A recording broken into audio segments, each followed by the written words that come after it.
اچھا، کچھ علماء نے کہا کہ قبروں کے اوپر عمارتیں بنانے کا تذکرہ خود قرآن کے اندر آیا، خود قرآن میں آیا۔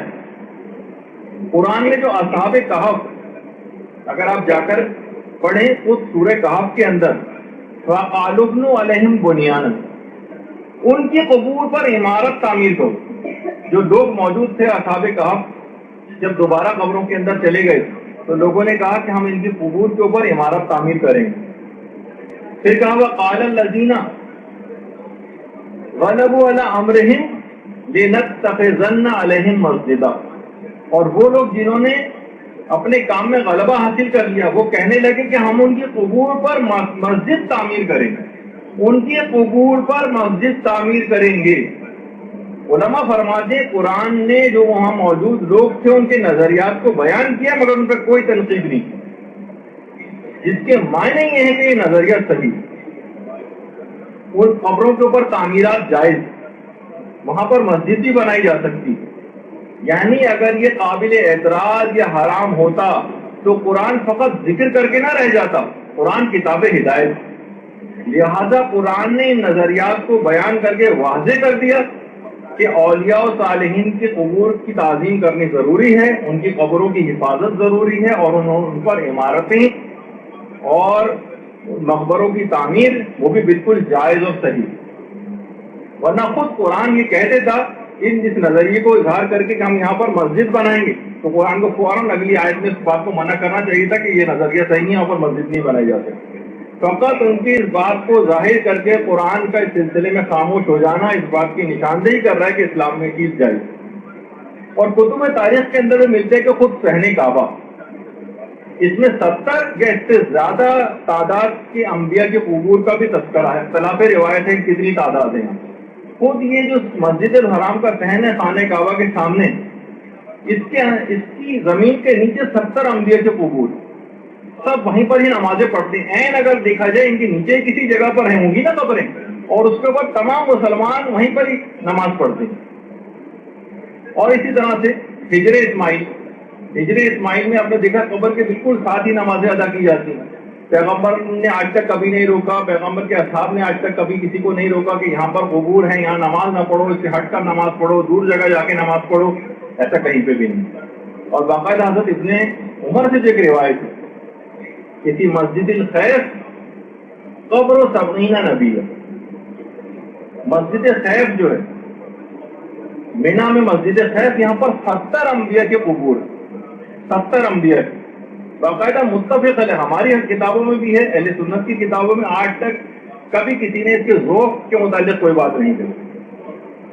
تمام علماء نے مناسک حج میں یہ والی روایت بھی نقل کی، جو تفصیلی مناسک ہیں جس کے اندر روایتیں وغیرہ بھی اکثر علماء نقل کرتے ہیں۔ تو خود مسجد خیف یہاں پر 70 انبیاء کے قبور ہیں، اور یہاں پر 100 رکعت نماز پڑھنا، جہاں پر یہ 70 انبیاء کی قبریں ہیں، 70 سال کی عبادت کا ثواب اسے دیا جاتا ہے جو مسجد خیف میں 100 رکعت نماز پڑھنا۔ وہ اتنا رش ہوتا ہے کہ وہاں پر کھڑے ہونے کی جگہ نہیں ہوتی مینا میں، اور کہا جاتا ہے کہ فقط یہاں پر ایک تسبیح الحمدللہ کی پڑھنا خراج عراقین یعنی کوفہ اور بصرے سے جتنا خراج اس زمانے میں آتا تھا، وہ اگر سارا بھی راہ خدا میں صدقہ کر دیا ہے تو ایک تسبیح الحمدللہ کے برابر ثواب نہیں، اس سے کہیں زیادہ ہے۔ تو آپ کو سوچیں کہ مسجد خیف اور الحمدللہ سبحان اللہ اور لا الہ الا اللہ پڑھنے کے ثواب الگ، تو 70 انبیاء کے قبریں خود مسجد خیف میں ہیں اور وہاں پر اتنی نمازوں کا حکم۔ تو اچھا، اسی طرح سے حدیثوں کے اندر برادران اہل سنت کے یہاں بھی اور ہمارے یہاں بھی کہ حضرت عیسیٰ کو انتقال کے بعد پیغمبر اسلام کی جو زری ہے، جو درمیانی والی زری ہے، لیفٹ درمیان میں جو لیفٹ والا جو کارنر، یہاں پر پیغمبر اسلام کی قبر ہے، دائیں طرف 2 خلفاء کی، اور اس کے بعد یہ لیفٹ 2 جو آپ کو قبروں کی جگہ ہے یہاں پر، یہ جو زری ہے، ایک میں حضرت عیسیٰ جب امام زمانہ علیہ السلام تشریف لائیں گے،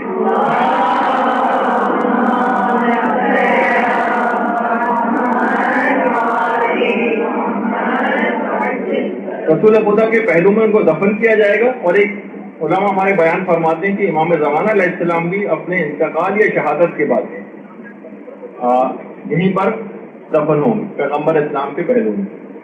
تو بالکل برابر میں، یعنی مسجد نبوی کے بالکل برابر میں وہیں پر یہ قبر ہے، بالکل دیوار سے دیوار ملی ہوئی. تو مسجد کے ساتھ بھی قبر ہو سکتی ہے، جیسے کہ خود ہم روضہ رسول میں مسجد نبوی میں دیکھ رہے ہیں.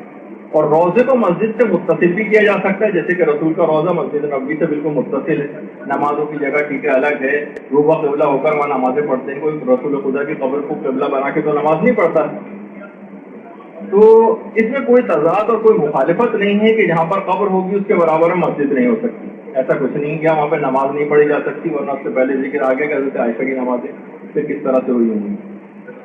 تو ان میں کوئی تضاد اور مخالفت نہیں. اور سنی شیعہ تمام روایات میں یہ بات آئی ہے، اور خود ملا یحضر الفقی میں بھی ہے، وسائل الشیعہ میں بھی ہے کہ رسول اللہ نے یہود و نصارہ پر لعنت کی تھی جنہوں نے اپنے انبیاء کے قبور کو مسجد بنا لیا. دیکھیے یہ چیز اکثر لوگ یہ پیش کرتے ہیں کہ تم نے اپنے انبیاء کے قبور کو مسجد بنا لیا. تو اس زمانے میں یہود و نصارہ نے انبیاء کی قبور کو قبلہ بنا کر عبادت شروع کر دی. دیکھیے کوئی بھی قبر کتنی ہی مقدس کیوں نہ ہو اس کو قبلہ نہیں بنایا جا سکتا، مگر کسی چیز کے سامنے سجدہ، جبکہ ہم سجدہ خدا کو کر رہے ہیں یہ حرام نہیں. دیکھیے جب سجدہ آپ کرتے ہیں کوئی نہ کوئی چیز تو سامنے ہوتی ہے. اس کمرے میں مثلا اگر آپ پڑھ رہی ہیں نماز اور سامنے LCD ہے آپ کے لگا ہوا تو آپ LCD کو تھوڑی سجدہ کر رہی ہیں. اور یا مثلا آپ کوئی خانہ کعبہ وہاں جا کے نماز پڑھ رہا ہے مسجد الحرام میں، تو ہمارے سامنے قبلہ کعبے کے طور پر ہوتا ہے، لیکن ہم کعبے کو سجدہ نہیں کر رہے ہوتے، سجدہ پروردگار عالم کو کر رہے ہوتے ہیں. کعبہ جو ہے اس کی طرف رخ کرنا ہوتا. تو دیکھیے اس زمانے میں نیا نیا اسلام آیا تھا. علماء نے کہا اول تو ان تمام روایات کے اندر بھی ذوق ہے کہ جو بہت سی روایات کے اندر اگر ممانعت آئی بھی ہے اس سے ہم آگے چل کر بات کریں گے. لیکن پیغمبر اگر کچھ وقت کے لیے ہم اس کو صحیح مان بھی لیں تو علماء فرماتے ہیں پیغمبر اسلام کو اس بات کی تشویش تھی کہ یہ قوم جو تھی یہ بت پرستی کی عادی رہی. ابھی نیا نیا اسلام اس نے قبول کیا، کہیں ایسا نہ ہو کہ پرانے بت پرستی کے طور طریقوں پر واپس چلے گئے. تو بہت سے احکام پیغمبر نے اس زمانے کے لوگوں کو مصلحت کو سمجھتے ہوئے وقتی طور پر کیے، لیکن جب وہ بت پرستی کا خطرہ ٹل گیا اور باقی نہیں رہا تو پھر اس کے بعد وہ ممانعت بھی ختم ہو گئی. اکثر علماء اہل سنت بھی اس بات کے قائل. اچھا دیکھیے پہلے زمانے میں قبیلوں میں کچھ مسابقت بھی پائی جاتی تھی، آپس میں بڑا کمپٹیشن ہوتا تھا. الحاق مستقاصر حتی زرتم المقابر، وہ اپنے مردوں پر بھی فخر و وباہت کا اظہار کرتے تھے. عربوں میں ایک رواج تھا. دیکھیے بہت سے لوگ اپنی دولت کے اعتبار سے اپنے مردوں کو عام لوگوں کے لیے یعنی بالکل عام سے افراد ہیں، لیکن کیونکہ اپنے فخر و وباہت کا اظہار کرنا مقصد ہے، آج بھی کتنے ممالک کے اندر امیر کبیر افراد اپنے مردوں کے لیے اتنے بڑے بڑے اور عالیشان محل نما جو ہے وہ مقبرے بنا دیتے ہیں عام افراد کے لیے، اپنی دولت کے اظہار کے لیے، اس کے شان و شوکت کے اظہار کے لیے، اپنے بڑے عہدوں کے اظہار کے لیے بڑی بڑی عمارتیں وہ بن جاتی.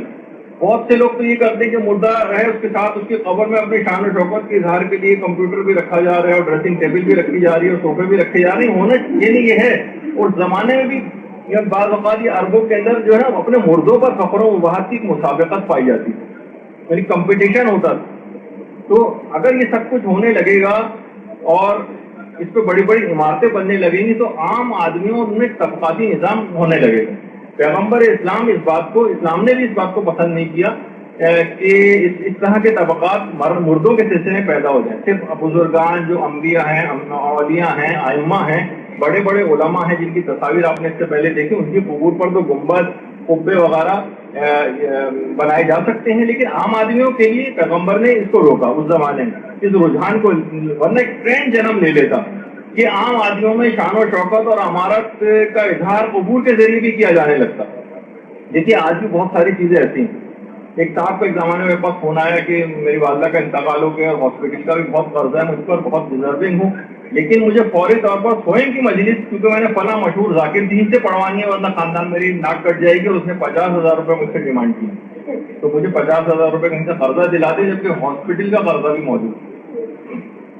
فخر و وباہت کا اظہار مردوں کے ذریعے. تو عربوں میں بھی دیکھیے مردوں پر فخر کا اظہار کیا. اگر یہ رجحان فروغ پا جاتا تو ہو سکتا ہے کہ اس زمانے میں لوگ ان اجازتوں سے ناجائز فائدہ اٹھانے لگے. دیکھیے بہت ساری چیزیں ایسی ہیں کہ مثلاً بہت سی مراسم عزاداری کو بھی اگر شتر بے مہر کی طرح آزاد چھوڑ کر عام لوگوں کے ہاتھ میں دے دیا جائے، علماء دین جو کہ سمجھ سکتے ہیں کون سی رسم کس طرف لے جا سکتی ہے. جیسے کہ آپ نے دیکھا کہ لوگوں نے اس کے خلاف ایک بکروں کا خون پینے والا جو ایک سلسلہ شروع ہو گیا، لیکن کیا ہے کہ یعنی قوم نے بہرحال ایک اسٹرانگ ریئیکشن شو کیا، اور ایک آدھ دفعہ کے واقعے کے بعد پھر وہ کام نہیں ہوا. تو کسی بھی انحراف کو بہت شروع میں روکنا ہوتا. تو پیغمبر اسلام نے مستقبل کے خطرے کے پیش نظر کہ عام افراد کہیں بت پرستی کی طرف نہ چلے جائیں، ان میں یہ ٹرینڈ اور رجحان جنم نہ لینے لگے کہ ان اجازتوں کا فائدہ اٹھا کر اور وہ قبروں کو اس طرح سے بنانے لگے، عام افراد اپنی شان و شوکت کا اظہار کرنے لگے، طبقاتی نظام امیر اور غریب کا معاشرے میں مردوں کے ذریعے بھی قائم ہو جائے. تو پیغمبر نے اس کو فوری طور پر اس خطرے کو بھانپتے ہوئے اور اس کام کو شروع میں روکا. لیکن جب امت سے یہ بت پرستی کا اور اس طرح کے فخر و مباحث کے اظہار کا یہ خطرہ ٹل گیا تو اس کے بعد اس کی عمومی طور پر اجازت ہوگی، اور بعد میں کسی بھی صحابی نے اور کسی بھی اہل بیت میں سے بھی کسی نے یا بعد میں آنے والے تابعین اور تبع تابعین میں سے بھی کسی نے بھی اس پر کوئی اعتراض نہیں کیا، اور یہ کام بالکل جائز ہو گیا. تو دیکھیے بزرگان کی جو قبریں ہیں یہ شاعر خدا، شاعر کا احترام اصل میں خدا کا احترام. جس طرح ایک ملک کے سفیر کا احترام اس ملک کا احترام شمار کیا جاتا ہے، کسی کے ملک کے پرچم کا احترام اس ملک کا احترام شمار کیا جاتا ہے، بادشاہ کا قاصد جو کوئی خط لے کر آتا ہے اس کا احترام بادشاہ کا احترام سمجھا جاتا ہے. یہی وجہ ہے کہ پہلے زمانے جب ایلچی کوئی خط لے کر آتے تھے اور ایلچی کو قتل کروایا جاتا تھا تو اعلان جنگ اس بات کو سمجھا جاتا تھا، کیونکہ اس کا مطلب ہے کہ بادشاہ کا انہوں نے احترام نہیں کیا. ایلچی کا قتل کرنا اعلان جنگ سمجھا جاتا تھا. قیصر روم نے جب خط پھاڑا تھا پیغمبر اسلام کا، پیغمبر نے مختلف خطوط روانہ کیے تھے، قیصر روم کے پاس گیا تو اس نے توہین آمیز انداز میں خط کو پھاڑ دیا، جس کا تذکرہ ایک اگلی ہماری جو گفتگو ہوگی اس میں بھی آئے گا.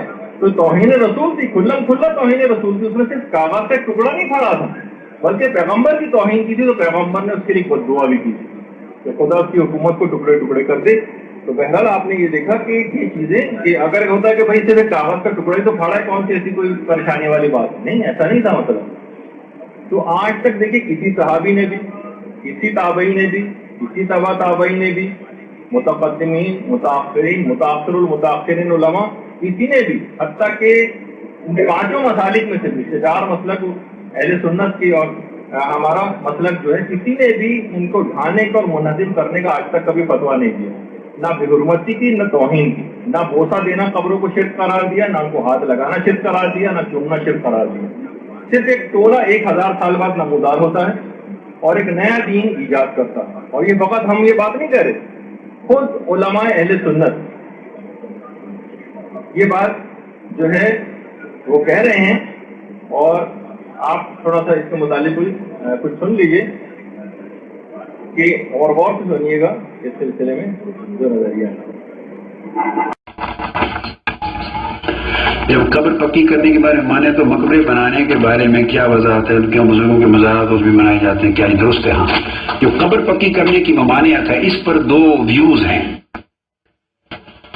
بعض سب یہ کہتے ہیں کہ یہ اوپر جو بنا ہوا ہوتا ہے یہ قبر ہے. بعض علماء نے کہا اس پر اختلاف ہے. بعض کہتے ہیں کہ قبر اس کو نہیں، اس کو تعویذ کہتے ہیں، یعنی قبر کا نشان کہتے ہیں اس کو. قبر عربی زبان میں حقیقت میں وہ جگہ ہے زمین کھودنے کے بعد جہاں میت کو رکھا جاتا ہے. نیچے گڑھا کھود کر دائیں طرف ذرا آگے نکال کر جیسے بند کرتے ہیں نا اینٹوں سے، تو اینٹوں سے بند کرنے کے نیچے زمین کا جو حصہ ہے علماء عرب کے کہتے ہیں کہ قبر وہ ہے. اوپر تو علامت ہے، نشان، پہچان کے لیے کہ یہ قبر پر ہے. تو جس میں میت رکھا جاتا ہے وہ قبر ہے. وہ ہر کوئی کچا رکھتا ہے اور حکم اس کا ہے کہ وہ کچی رہنی چاہیے. باقی اوپر کا جو نشان ہے تعویذ کا، یہ اس کی پختگی کے لیے، نشان کے لیے، علامت کے لیے کہ بعض گرد مٹ جاتی ہے، یہ کرنے میں بعضوں نے کہا مباح ہے. بعض اس کو ترجیح دیتے ہیں، بعض ترجیح نہیں دیتے، بعض مباح کہتے ہیں. تاہم اس میں گناہ نہیں ہے. جو گناہ کا عمل ہے وہ یہ کہ نیچے زمین کے جو کھودی جاتی ہے وہ پکی نہ ہو، اندر اس کو سیمنٹ نہ کیا جائے، وہ کچا رہو، کیونکہ مردہ جسم جہاں رکھا جا رہا ہے زمین میں اس کو پختہ کرنے کی کوشش نہ کریں. بس یہ بات. باقی جو چیزیں وہ پھر اس کے لیے پرمیسیبل، مباح ہو جاتی. حرج نہیں. حضور اسلام کا اپنا مزار ہے. 1400 سال سے امت نے پہلی صدیوں میں ڈیل کیا ہے نا. مزار پاک، اونچی قبر مبارک بھی حضور کی. سیدھا آپ فوٹو دیکھتے ہیں کہ سیدھا صدیق اکبر، سیدھا فاروق اعظم پر خلاف بھی ہے. وہ تو پاکستانی نہیں نہ کرتے، وہ تو سارے زندگی عرب لوگ ہی رہے ہیں نا جو تو ڈیل کرنے والے تو عالم عرب میں. اور یہ صرف پاک انڈیا کا معاملہ نہیں، آپ عراق جائیں تمام مزارات اسی طرح. پہلے عراق کا عقیدہ بھی یہ ہے. شام جائیں تمام مزارات شام میں اسی طرح. میں تو جاتا ہوں، میں تو دیکھتا رہتا ہوں. پہلے شام سیریا کا عقیدہ بھی یہ ہے. ایران میں جائیں ان کا عقیدہ بھی یہ ہے. مصر میں جائیں، میں مصر سے ہو کے آیا ہوں، امام شافعی کا، سیدہ نفیسہ کا، بڑے بڑے اکابر اولیاء اللہ کے سب کے مزارات اسی طرح جیسے پاکستان انڈیا کا رواج ہے. ان کا عقیدہ بھی یہ ہے. میرا مقصد بات کا یہ ہے کہ ترکی جائیں، مولانا روم اور ابو ایوب انصاری رضی اللہ، فوٹو دیکھیں نا مزارات کے، ان کے بھی مزارات گنبد کے ساتھ اسی طرح. تو جو لوگ یہ کہیں ان سے کہیں کہ یہ آپ ہی کا عقیدہ ہے، باقی سارا عالم عرب ایک سعودی عرب کو چھوڑ کر. اور سعودی عرب کا بھی یہ تازہ 70 سال کا عقیدہ ہے کہ مسمار کی ہیں قبریں. 70-75 سال پہلے تک وہاں بھی مزارات اور گنبد ہوتے تھے، پورے 1400 سال سے. پرانی فوٹوز ہیں. حضرت فاطمہ زہرا کا مزار اور گنبد تھا، عثمان غنی رضی اللہ تعالیٰ عنہ کا مزار گنبد تھا، حلیمہ سعدیہ کا تھا، اہل بیت اطہار کا تھا. تو یہ گرائے ہیں. حضرت آمنہ کا تھا. پرانے فوٹو موجود ہیں کتابوں میں. تو یہ بھی جب 25-24 میں یہ اقتدار پر آئے، پھر 40s میں تو بلڈوز کیے ہیں اب. تو وہ عقیدہ جو 70 سال میں اب آیا ہے وہ درست ہے. یہ سعودی عرب میں جو 1400 سال اس سے پہلے رہا ہے وہ درست ہے. بڑی سمپل بات. بعض لوگ کہتے ہیں دیکھو جی اسلام عرب سے شروع ہوا، سعودی عرب اس مکہ مدینہ سے، ان کی بات ماننی چاہیے. تو اسلام 70 سال میں ابھی شروع ہوا یا 1400 سال پہلے شروع ہوا؟ یہ جو انہوں نے چینجز کی ہیں یہ تو اس اقتدار میں سعودی گورنمنٹ کے قیام کے بعد نئی چیزیں لائے ہیں. ان سے پہلے کیا تھا؟ صدیوں تک وہ وہی طور طریقہ تھا جو آپ کا ہے. اور یہی آج عالم عرب میں ہے، عالم عجب میں ہے. میں نے آپ کو فلسطین کا بتایا، اردن میں بتایا، سارے ملک دنیا بھر میں جہاں جائیں تو سب کا عقیدہ یہی ہے. کچھ لوگ سعودی عرب کے زیر اثر ابھی پیدا ہوئے صدی، اس موجودہ صدی کے اندر کچھ گلف میں آ گئے، کوئی سعودی عرب میں، کچھ پاک اور انڈیا میں. انہوں نے ایسے مسائل اور فتنے چھڑے ہیں کہ اسلام میں یہ نہیں، یہ نہیں، یہ نہیں. انہیں کہیں کہ یہ تمہارا پوائنٹ آف ویو پورے عالم عرب اور عالم اسلام میں بھی ایکسیپٹیبل نہیں ہے. پوری دنیا اسلام کے علماء آج بھی ان کی بھاری اکثریت 90%، مور دین 80% اسی عقیدے اور طور طریقے پر قائم ہے. وہاں بھی علماء ہی رہتے ہیں، محدثین ہیں، شارحین ہیں، اکابر ہیں. تو ایک ہی پوائنٹ ہوتی ہے. تو آپ نے دیکھا کہ صرف ہم ہی اس نظریے کے حامی نہیں ہیں، بلکہ علماء اہل سنت بھی اسی بات کے قائل ہیں. اس سے ایک مخصوص ایک چھوٹے سے ٹولے کو چھوڑ کر جس کا بھی ہم بار بار تذکرہ کر رہے ہیں. اچھا پھر ہم ان سے یہ کہتے ہیں کہ صرف یہی ایک چیز حرام تھی؟ کتنے اور ایسے حرام ہیں. کل تک آپ تصویر کو بھی حرام کہتے تھے، اور آج ہر مفتی ٹی وی پر آ رہا ہے اور اپنی تصاویر کھنچا رہا ہے اور اخبارات کے اندر تصویریں آ رہی ہیں. تو آپ خود اگر آپ دیکھیں تو امر بالمعروف اگر آپ کو کرنا ہے تو سب کو امر بالمعروف کریں نا. بعض اوقات تو خود بادشاہ وہاں پر آتا ہے اور بادشاہ آ کر قبر رسول کے سامنے ہاتھ اٹھا کر، جس میں ہر شخص کو وہاں پر روکا جاتا ہے، اور وہ خود آ کر وہاں پر قبر رسول کی طرف رخ کر کے قبلے کی طرف پش کر کے جو ہے وہ دعا مانگا، اور وہاں ہر ایک کو مشرک قرار دیا جاتا ہے اگر کسی نے قبر کے سامنے کھڑے ہو کر اس انداز سے کوئی دعا کی. لیکن بہرحال وہاں پر تو اس طرح کی بات جو ہے وہ نہیں ہوتی. پھر ہمیں یہ چیز نظر آتی. اتنی چیزیں ایسی تھی جس کو آپ کہہ رہے ہیں بار بار تصویر حرام ہے، تصویر حرام ہے، تصویر حرام ہے. وہاں پہ اکثر لوگ تصویر کھینچ رہے ہوتے ہیں. اکثر ابھی بھی بعض اوقات اب اتنا نہیں رہا لیکن پھر بھی کچھ منع کرتے ہیں. ہمارے مولانا غلام علی وزیری صاحب جب گئے تھے اور جنت البقیع میں وہاں نے کہا تھا کہ تصویر کھینچنی حرام ہے، تو انہوں نے کہا، مولانا صرف یہ بات سنی اور اس کے بعد اپنی جیب سے نوٹ نکالا اور کہا کہ اس تصویر کے متعلق کیا خیال ہے آپ کا. تو بہرحال تو دیکھیے اگر بقیع کے گنبد حرام تھے تو پھر کیا وجہ ہے کہ روضہ رسول کا گنبد معاذ اللہ ثم معاذ اللہ نقل کفر نہ باشد، یعنی وہ بدرجہ اولا حرام ہونا چاہیے. جب بقیع کی گنبد حرام ہے تو اس پیغمبر خدا کی قبر پر تو اس حرام کو بدرجہ اولا اور حرام ہونا چاہیے، اور بقیع سے زیادہ روضہ رسول کو اس حرام سے بچانا ضروری تھا. دیکھیے اس میں تقیہ آپ نے کیا ہے، وہاں تو شرک نہیں ہوا. مثلا غیر اللہ سے مدد مانگنا شرک ہے آپ بھی کہتے ہیں، تو امریکہ اللہ کے دشمن سے مدد مانگنا تو بدرجہ اولا شرک عظیم ہوگا. یہود و نصارہ کو قرآن کہہ رہا ہے اپنا دوست نہ بناؤ، لیکن امریکہ اور اسرائیل کے ساتھ مل کر مسلمان ملکوں پر چڑھائی کرنے کی بھی تیاریاں بعض اوقات دیکھنے میں آتی ہیں۔ یہ چیزیں شرک ہیں۔ تو بہرحال فقط یہیں کی حد تک بات نہیں، اپنی کتابوں میں تو اس شرک کا دائرہ انبیاء تک لے جایا گیا۔ ان کو اپنی کتابوں میں بھی ہے کہ باقاعدہ حضرت آدم اور حوا کا جو تذکرہ جو انہوں نے شیطان کا کہنا مانا تھا، انہوں نے کہا کہ اصل میں شرک کی دو قسمیں، ایک اطاعت کے اندر شرک ہوتا ہے اور ایک عبادت میں شرک ہوتا ہے۔ حضرت آدم نے جو شیطان کا کہنا مانا تھا تو شیطان کی عبادت نہیں کی تھی، یعنی ان کا یہ شرک فی الاطاعت تھا، شرک فی الطاعت، نہ کہ شرک فی العبادت۔ یعنی حضرت آدم کو بھی معاذ اللہ ثم معاذ اللہ انہوں نے کہا کہ انہوں نے عبادت میں انہوں نے اطاعت کے اندر شرک کیا۔ تو شرک کا دائرہ فقط عام انسانوں کی حد تک بات نہیں ہے، عام لوگوں کی حد تک، بلکہ انبیاء تک بھی اس کے دائرے کو وسیع کر دیا گیا ہے کہ یہ شرک ان سے بھی ہو سکتا ہے۔ تو آپ اس لحاظ سے یہ تمام چیزیں دیکھیں تو وہ علماء بھی جو کہ خود شیعوں کے بڑے سخت خلاف، جن کا بھی میں کلپ آپ کو دکھانے والا ہوں، مولانا عرفان شاہ صاحب، اگرچہ وہ خود شیعوں کے لیے وقت ان زبان کو استعمال کرتے ہیں، لیکن بہرحال جہاں اس کی بات آ گئی جنت البقیع کی، تو اس پہ انہوں نے کیا اپنی رائے کا اظہار کیا وہ بھی ذرا غور سے سنی، کہ فقط یہ نہیں کہ جو شیعت سے قریب یا کچھ عقائد میں کچھ ملتے جلتے ہیں ان افرادی کا صرف نظریہ ہے، بلکہ جو شیعت کے مخالفین ہیں ان کا بھی نظریہ جنت البقیع کے سلسلے میں کیا ہے۔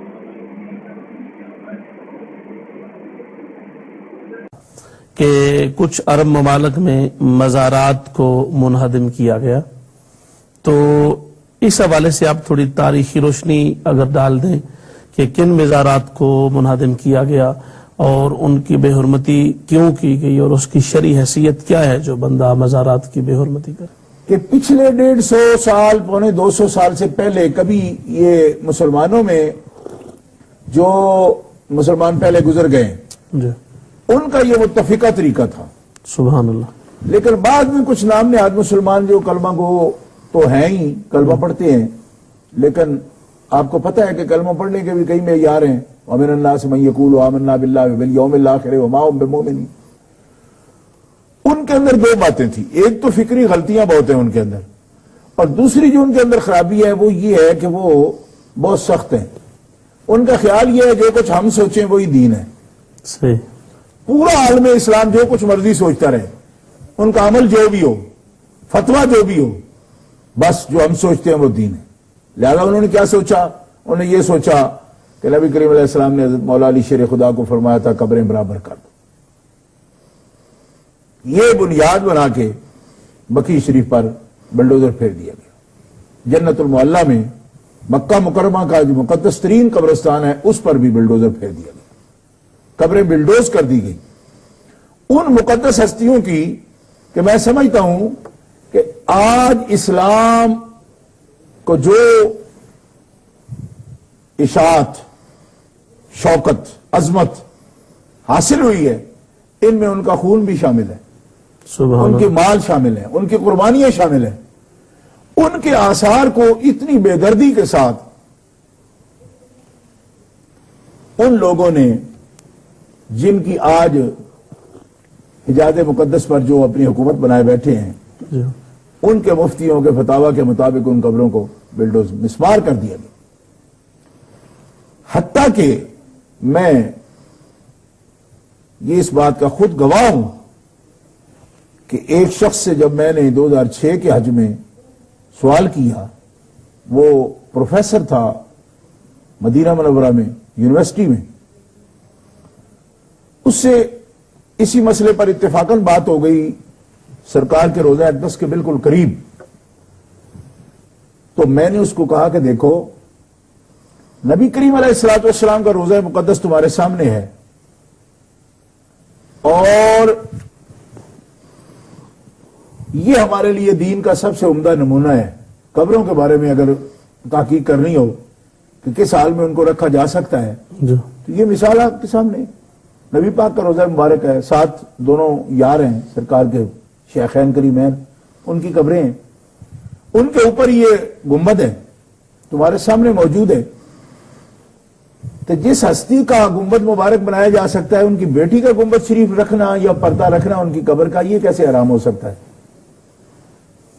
میں نے براہ راست یہ سوال کیا، تقریباً 15-20 آدمی یہاں اس علاقے کے UK سے تعلق رکھنے والے بھی وہاں موجود تھے، جی ان کے سامنے میں نے اس کو کہا جواباً اس بدنہاد شخص نے، آج بھی دل میرا خون کے آنسو ہوتا ہے، جواباً اس نے کوئی 15-20 مسلمان جو میرے ساتھ تھے وہ گواہ ہیں اس بات کے، اس نے یہ کہا کہ اس گنبد کو بھی ہم جائز نہیں سمجھتے۔ استغفر۔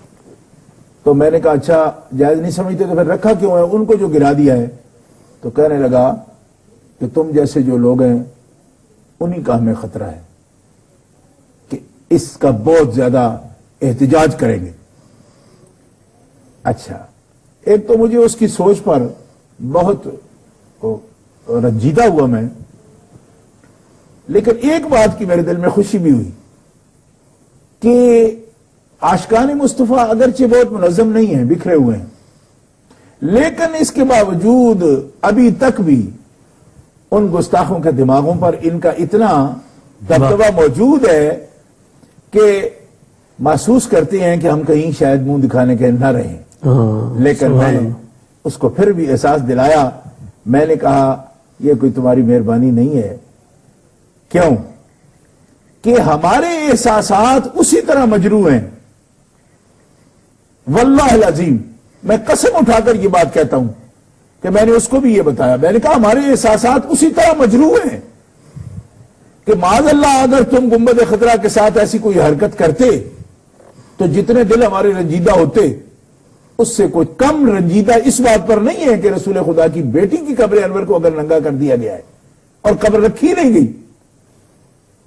یعنی دیکھیں جس قدر نازک تعلق ہمارا ایک امتی کا اور ایک عاشق کا نبی کریم علیہ السلام کے ساتھ ہے، اس تعلق میں جو احساس، جو لطافت اور نزاکت ہے، سبحان اللہ، میں یہ سمجھتا ہوں کہ حضرت خاتون جنت کے بارے میں ہر اس مسلم کے احساسات اتنے ہی لطیف ہیں، اس حیثیت سے کہ اللہ کے رسول تو صرف آپ ہی ہیں ہمارے آقا، سبحان اللہ، مگر جتنا قریب ہے حضرت سیدہ خاتون جنت آپ کے، میں اس بارے میں کچھ بیان نہیں کر سکتا۔ وہ نبیہ نہیں ہے، نہ اللہ تعالیٰ نے عورتوں کو نبی بنایا، مگر ہمارے آقا کے جگر کا ٹکڑا ہے وہ۔ سبحان اللہ، احادیث صحیحہ میں یہ موجود ہے۔ موجود ہے۔ تو جس شخص کو سرکار سے کچھ شرم آتی ہو کہ آپ کی ہم ایسی انسلٹ نہیں کر سکتے، آپ کے روزہ اطہر کی بھی، ایسے شخص کو ضرور حضرت سیدہ عائشہ صدیقہ طیبہ طاہرہ ام المومنین صدیقہ بنت صدیق، سبحان ان اللہ، کی قبر انور کو گراتے بھی شرم کرنی چاہیے تھی۔ حضرت خدیجۃ الکبریٰ الاماں، پہلی ماں، کہف امن و امان، سبحان اللہ، جیسے کہ کہف ہوتے ہیں نا جا جو کہ پناہ بن جاتی پناہ ہے، بن جاتی، سبحان اللہ، تو اعلی حضرت مولانا شاہ احمد رضا فرماتے ہیں کہ وہ پہلی ماں ہے مومنوں کی جو اسلام کے لیے کہف کا درجہ رکھتی ہے، سبحان اللہ، کہف امن و امان، جس نے امن و امان فراہم کیا ہے اسلام کی غربت میں غربا کو۔ غربا، واہ، ان کی قبر انور کو جب بلڈوزر کا، یعنی میں سمجھتا ہوں کہ وہ جس سے وہ کرش کرتے ہیں چیزوں کو، ایسی چیز لگائی گئی تو اس منافق کا دل کیا کانپا نہیں جس نے یہ حکم دیا؟ اور وہ بھی یقیناً منافق ہے کہ جس نے یہ حرکت کی اور اس کے دل کے اندر کوئی خیال نہیں آیا۔ دیکھیے یہ کوئی کنکریٹ کی چیز نہیں ہے، نہیں ہے، صحیح بات، اس کا تعلق تو مومن کے احساسات سے ہے، اس کے اللہ، جذبات سے ہے، اس کے ایمان سے ہے اس کا تعلق۔ اس کو اس انداز سے مت دیکھیں، یہ قبریں کچی بھی کیوں نہ ہوں، خدا کی قسم 100 منزلہ محلات جو ہیں وہ اس کچی قبروں کی جو عظمت ہے اس کے سامنے ہمیں وہ بالکل بونی وہ بلڈنگیں نظر آتی ہیں۔ کیوں؟ کہ عظمت تو مکین کی ہے، مکین، جو وہاں تشریف فرما ہے اس کی عظمت ہے، لیکن جس حالت میں ہمارے سے پہلے مومنین نے ان کو رکھا، جس عظمت کے ساتھ رکھا، سبحان اللہ، جی آج بھی وہاں شاہی قبرستان میں تو آداب اور رکھے گئے ہیں۔ وہ کون شاہ ہیں جن کی قبروں کو محفوظ رکھنے کے لیے صرف جو گیٹ بنائے گئے ہیں وہی بڑے بڑے محلات کے برابر ہیں، اور اندر کون سلائے ہوئے ہیں؟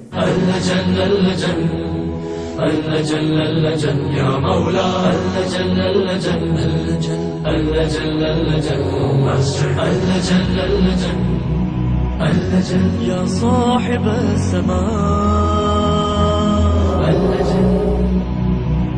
اللجن